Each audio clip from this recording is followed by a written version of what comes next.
What Oh, advice would you have for business owners in making sure that they are kind to themselves? so there is a grand book. It's kind of an older book by now. And it's by this guy, Dr. Matthew McKay. And it's just called Self-Esteem.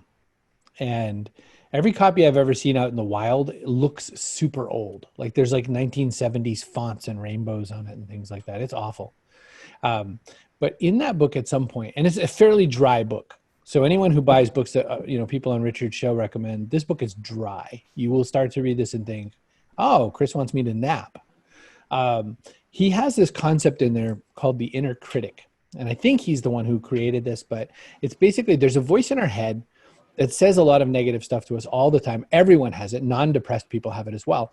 It's called the inner critic. And the inner critic exists for an interesting function in theory. This voice exists. We don't know what it really means, but it for real exists. Everyone can point to it. The suspicion is that what it does is it tells us something bad is going to happen because it's trying to save our mental psyche from that something bad. You're going to start that new diet, but you've failed all your diets. So it's okay. Like you just got to know that you're going to fail this one too. I need you to know that.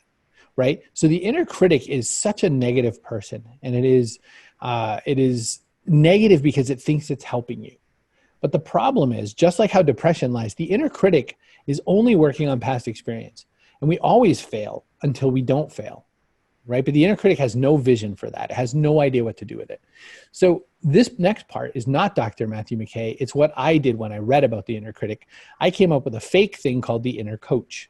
So the inner coach says nice things because, if you've ever been in any kind of sporting environment, and Richard and I love comic books, so neither of us were in sports for too long.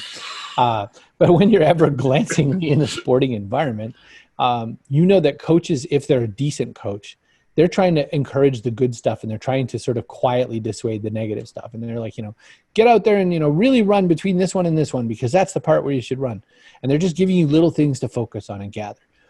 So if you accept that the inner critic is a real voice, but it means no harm, but it's not really helping you, you can do this. You could say, thank you. I totally hear what you're asking, what you're telling me. It's like a parent, right? It's like a relative or like a spouse sometimes, sadly.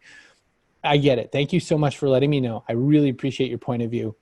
There's a little quiet parenthesis that says, so now shut up.